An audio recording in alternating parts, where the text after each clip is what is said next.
Bonjour à tous, bienvenue à notre nouvelle émission Rencontre divine. Alors je suis si ravie de vous avoir encore en ce moment pour une toute autre émission. Nous avons déjà eu plusieurs émissions précédentes et rencontres divines. Je pense et je crois par la grâce de Dieu que vos vies sont transformées, que l'impact de Dieu est là.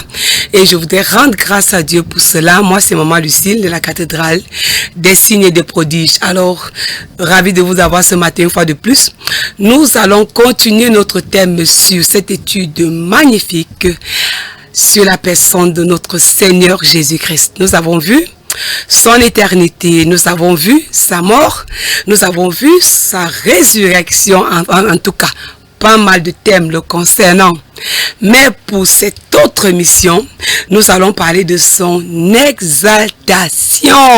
Parce que Jésus-Christ mort, Jésus-Christ ressuscité et maintenant, qu'est-ce qu'on peut dire de Jésus-Christ? Alors c'est pour cela que nous sommes là ce matin. Vous savez, c'est si merveilleux de parler de Jésus-Christ. Plusieurs, vous entendez parler de Jésus. À travers cette émission, ma prière est que la présence de Christ, la personne de Christ, ne soit pas juste comme une histoire, mais que Christ devienne une réalité pour chacun de nous. Et j'espère et je crois que c'est ce qui se passe pour toute personne qui m'écoute. Alors ce matin, nous allons parler de son exaltation. Alors lorsqu'on parle de l'exaltation, qu'est-ce que ça veut dire? On veut parler ici de notre Christ qui est glorifié. Nous voulons parler ici de notre Christ qui est levé. Ce n'est plus ce Jésus qui est mort, qui est dans la tombe, non. Ce n'est plus Jésus qui est né parce que nous avons vu la naissance de Christ. Mais maintenant, nous allons parler de ce Christ qui est mort, qui est ressuscité et qui maintenant, il est assis à la droite de Dieu. Nous allons donc lire dans Éphésiens chapitre 1 verset 20. Vous savez que ce sont des études. Je vous encourage encore à vos calepins, ouvrez vos bibles. Asseyez-vous une minute. Peut-être vous êtes dans votre bureau ou bien dans le taxi. Je ne sais pas, à la maison. Une minute, s'il vous plaît. Ouvrons nos bibles. Parce qu'il est important, lorsque nous faisons une étude, de pouvoir lire afin de pouvoir valider la véracité de ce qui est relaté dans nos émissions. Alors dans Éphésiens chapitre 1 verset 20, nous allons lire. Il est écrit, il a déployé en Christ. Il a déployé sa force en qui. Bon, nous savons que nous prenons à partir du verset 20. Ici, on parle de la puissance de Dieu qui a été déployée quand Christ est mort pour le ressusciter d'entre les morts. Donc, il a déployé donc cette force en Christ en le ressuscitant d'entre les morts et en le faisant asseoir dans les lieux célestes. Amen. Christ est assis dans les lieux célestes. Lorsque nous parlons de Jésus-Christ aujourd'hui, nous parlons de ce Jésus-Christ qui est assis. Jésus-Christ n'est plus dans la tombe. Non, non. Il est sorti du tombeau. Il est ressuscité. Il est assis à la droite du Père. Alléluia. Dans les lieux célestes. Christ n'est pas assis dans les lieux ténébreux, non. Jésus-Christ est assis dans les lieux célestes. Après sa mort, après sa résurrection, Jésus-Christ est monté aux cieux. Dans le livre des Actes des Apôtres, il est dit qu'il a été élevé. Et les disciples voyaient comment il était élevé devant eux. Il est parti dans les cieux et il est assis. Vous voyez un peu comme je suis assise, donc c'est juste un exemple. Christ est assis dans les lieux célestes à la droite du Père. Il a repris sa position. Parce qu'il y a eu un moment, il a dit, je quitte mon trône. Je quitte ma position, je quitte ma gloire parce que je vais montrer mon amour envers quelqu'un. Je veux prouver mon amour envers une femme. Je vais prouver mon amour envers un homme. Je veux prouver que je l'aime. Et Christ a prouvé son amour envers nous en se donnant pour nous. Après qu'il est mort et qu'il a pris sur lui tous nos péchés, il est allé aux cieux et il est assis à la droite de Dieu. Amen.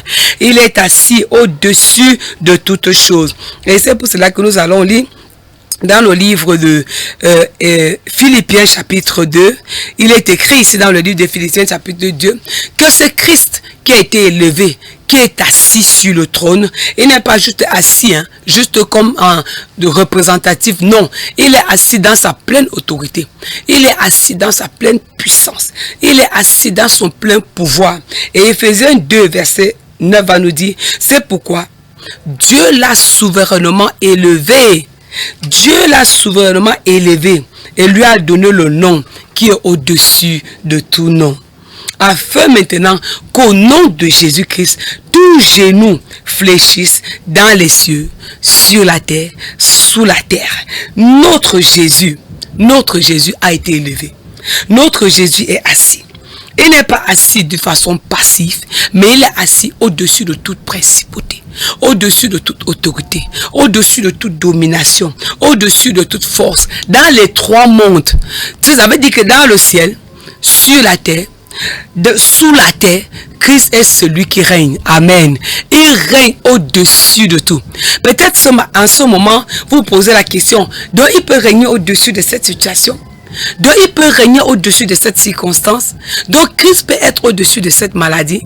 Est-ce que Christ peut être au-dessus de cette moquerie, de cette malédiction? Alors nous venons à travers heure de rencontre vous dire oui, Jésus-Christ est celui-là qui est au-dessus de cela. En son nom, tout genou fléchit. Au nom de Jésus-Christ de Nazareth aujourd'hui, puisqu'il est mort et qu'il est ressuscité, et il est assis à la droite de Dieu, dans sa parfaite puissance, dans sa pleine autorité, en son nom, j'ai dit bien au nom puissant de Jésus, tout genou fléchit, toute maladie fléchit, toute douleur fléchit, toute malédiction fléchit. Quelle que soit la maladie, la souffrance, ça fléchit. Ça veut dire que quoi? Ça tombe et ça sort. Ça relâche ta vie. Il est hors de question que après cette mort de Christ, après l'exaltation de Christ, après le fait que Christ est assis sur le trône, que tu continues à marcher courbé, que tu continues à rester dans ta souffrance, dans ta douleur. Parce que Jésus-Christ, non seulement qu'il est mort, il est assis sur le trône, il est assis dans son trône. Dieu lui a donné maintenant un nom puissant. C'est pour cela que nous prions au nom de Jésus-Christ. Nous ne prions pas au nom d'un homme. Nous ne prions pas au nom d'une personne. Nous prions au nom de Jésus-Christ. Parce que la Bible nous dit dans Éphésiens 2, comme nous avons lu, afin qu'au nom de Jésus, tout genou fléchit, toute langue confesse, tout pouvoir, toute puissance s'éteint. Toute force de l'enfer qui veut maltraiter, qui veut détruire ta vie, cela est anéanti. Parce que Jésus-Christ est assis sur le trône. Parce que son nom est au-dessus de tout. Je prie pour toi, mon frère, mais je prie pour toi, ma soeur, que le nom de Jésus-Christ soit une réalité pour toi. Que la découverte du nom et de la puissance qui se trouve dans le nom de Jésus-Christ soit opérant dans ta vie, soit opérant dans tes affaires, soit opérant dans tes activités, soit opérant dans ton ministère. Parce que sans le nom de Jésus-Christ, nous sommes perdus. Parce qu'avec nos noms, nous ne pouvons rien. Parce que si quelqu'un venait dire que oui, c'est Maman Lucie. Non, Maman Lucie, c'est personne. Mais c'est Jésus-Christ qui est tout en nous. Alléluia. C'est Jésus-Christ qui est tout en nous. C'est pour cela qu'il dit que toute langue confesse que Jésus-Christ est Seigneur. Et je prie pour toi, que ta bouche confesse que Jésus-Christ est Seigneur. Il y a plusieurs personnes qui confessent beaucoup de choses. Ils confessent des choses qui n'ont pas de sens. Vous avez écouté dans nos dernières émissions, nous avons dit que ce soit Bouddha, que ce soit Allah, que ce soit Mohamed ou n'importe quoi. Tous ces autres-là, ils sont encore dans leur tombe. Leurs tombes sont encore bien fermées. Mais Jésus-Christ seul est celui qui est ressuscité d'entre les morts. Alléluia. Il est sorti du tombeau. Il est vivant. Notre Dieu est vivant. C'est pour cela que son nom est puissant. Le nom de Jésus-Christ, c'est le nom qui est au-dessus de toute principauté. C'est le nom qui est au-dessus de toute domination. Son nom est au-dessus de tout nom qui peut être nommé dans les cieux, sur la terre ou sous la terre. Le nom de Jésus-Christ, c'est le nom puissant. Alléluia. C'est le nom glorieux. C'est le nom que, en son nom, tout genou fléchisse. Amen. Il est dit ici, dans Éphésiens 1, verset 21, son nom est au-dessus de tout. Il a été élevé au-dessus de toute domination, au-dessus de toute autorité, au-dessus de toute puissance, au-dessus de toute dignité et de tout nom qui se peut nommer, non seulement dans le siècle présent, mais encore dans le siècle à venir. Le nom de Jésus-Christ, c'est le seul nom qui est au-dessus de tout.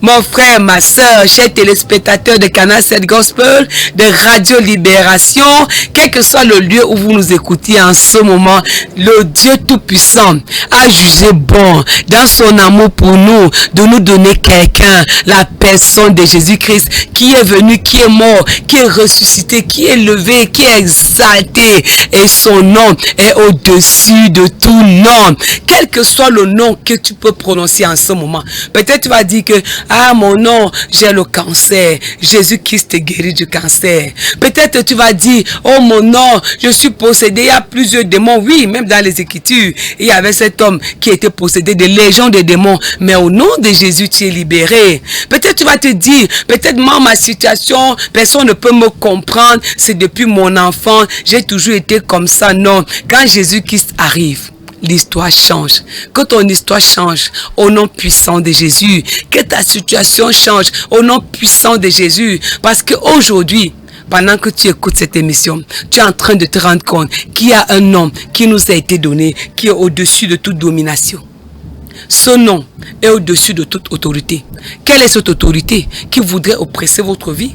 Quelle est cette force qui voudrait vous faire croire que c'est fini pour vous? Alors nous venons dire, ce n'est pas encore terminé, parce que Jésus-Christ n'est pas encore entré dans l'histoire. Lorsque Jésus-Christ arrive, quelle que soit l'autorité, quelle que soit la puissance, quelle que soit la force, Jésus-Christ les renverse, Jésus-Christ les déloge, parce qu'il est le seul qui doit régner dans votre vie. Il est le seul qui doit être le maître et le seigneur de votre vie. Il est le seul qui doit vivre et faire rayonner la gloire de Dieu qui vous est réservé. Mon frère, ma soeur, Jésus-Christ est élevé.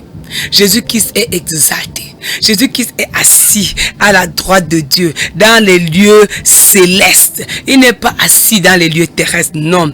La volonté de Dieu maintenant est que tous les hommes, en quelque lieu que ce soit, l'adorent et le servent. Alléluia. Quel que soit le lieu où vous pouvez vous trouver, ce que Dieu veut, c'est qu'aujourd'hui, que tu te lèves pour le servir, que tu te lèves pour l'honorer, que tu te lèves pour lui. Parce que dans Ephésiens 2, verset 6, il a dit, nous aussi, nous sommes assis avec Christ dans les lieux célestes. Amen. Lorsque tu as donné ta vie à Jésus, lorsque tu es un enfant de Dieu, Jésus-Christ t'élève. Jésus-Christ te libère. Il enlève toutes ses autorités, toutes ses puissances, toutes ces mauvaises odeurs, toute cette saleté, toutes ces oppressions. Parce qu'au nom de Jésus, tout genou fléchit. Amen. Et maintenant, quand Jésus-Christ te libère, il ne s'arrête pas là. Il nous transporte, il y a un transport céleste. Puisses-tu recevoir ce transport céleste en ce moment qui t'amène avec Christ à être assis avec lui dans le lieu céleste. Oui, au-dessus de tes ennemis. Oui, assis au-dessus de tes oppresseurs. Oui, assis au-dessus de ces gens qui se sont moqués de toi, qui ont dit, tu ne seras jamais rien. Tu ne vas jamais devenir quelque chose de bien. Mais Jésus-Christ est celui-là qui, lorsqu'il apparaît, lorsqu'il vient dans la vie d'un homme, il entre dans une famille, il entre dans ton travail. Jésus-Christ va te donner des capacités. Jésus-Christ va te rendre capable d'être au-dessus. Alléluia. Reçois la grâce d'être au-dessus, la grâce de triompher au-dessus de tous tes oppresseurs. Parce que Jésus t'a donné un nom. Il nous a donné un nom merveilleux. C'est le nom de Jésus. Est-ce que tu peux dire avec moi ce matin Jésus? Est-ce que tu peux tout simplement dire Jésus? Est-ce que tu peux dire Jésus? Lorsque tu évoques son nom, l'atmosphère au-dessus de toi change. Lorsque tu évoques son nom, la situation au-dessus de toi change. Parce qu'au nom de Jésus, comme nous avons lu, tout genou fléchit.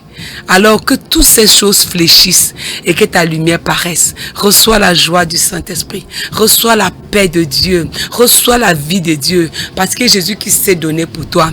Amen. Jésus qui s'est donné pour toi. À la cathédrale des signes et des prodiges, nous passons des moments extraordinaires, des moments où Christ impacte nos vies, des moments où Christ transforme les vies. Alors peut-être, vous vous dites, peut-être seul vous ne pouvez pas. mais nous sommes là. Nous sommes situés au Carrefour Técassé. Vous pouvez venir nous rendre visite. Vous pouvez, soyez vraiment mon invité. Venez parce que à la cathédrale des signes et des prodiges, il y a un homme que le Seigneur a élevé, la personne du prophète Samuel Onsi et de maman Chimel Onsi, qui à travers son mandat de libération fait des merveilles dans la vie. Puisses-tu venir recevoir cette puissance-là dans ta vie? Puisses-tu venir découvrir les merveilles de Christ? Alors vous serez notre invité, vous serez mon invité. Alors, vous pouvez aussi nous contacter au numéro 670 88 78 55 ou bien 6 99 97 10 56. Ma prière, c'est que ce Christ qui est assis à la droite de Dieu, qui puisse être ton maître et ton Seigneur. Au nom puissant de Jésus. Sois béni. Shalom. À nous revoir pour une prochaine émission.